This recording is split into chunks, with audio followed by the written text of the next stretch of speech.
Abdul Wahhab radiallahu anhu.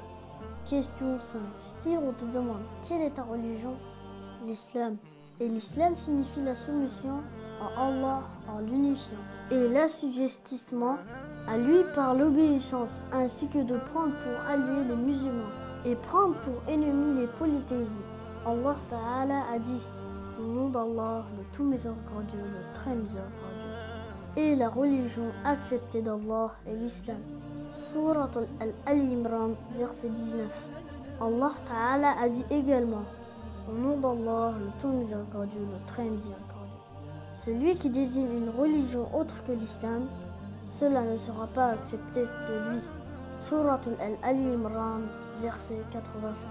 Il fut authentifié du prophète sallallahu alayhi wa sallam qui a dit: l'islam consiste à ce que tu attestes qu'il n'y a pas de divinité digne d'adoration si ce n'est Allah, et que Muhammad est le messager d'Allah, que tu accomplisses la prière, verses l'aumône légale, que tu jeûnes le mois de Ramadan et que tu accomplisses le grand pèlerinage à la maison sacrée si tu en es capable. Rapporté par Bukhari Muslim. Et l'attestation La ilaha illallah signifie: il n'y a personne en droit d'être adoré si ce n'est Allah. Comme Allah Ta'ala l'a dit: au nom d'Allah, le tout miséricordieux, le très miséricordieux.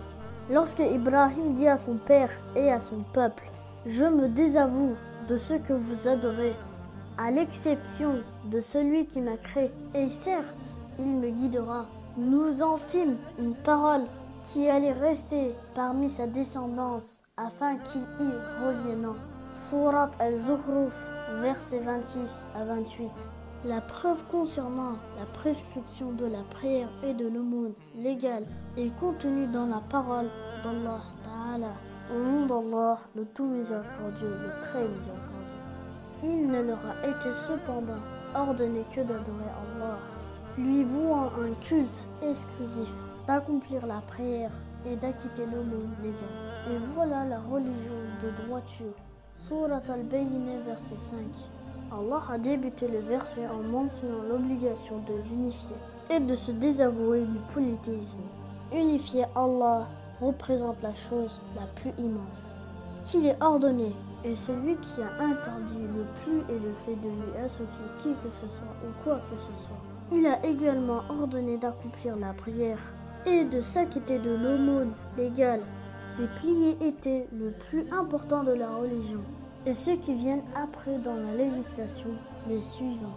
Puis l'obligation du jeûne du mois du Ramadan se trouve dans la parole d'Allah Ta'ala. Au nom d'Allah, le tout miséricordieux, le très miséricordieux. Ô vous qui avez cru, le jeûne vous a été prescrit comme il le fut pour ceux qui vous ont précédés.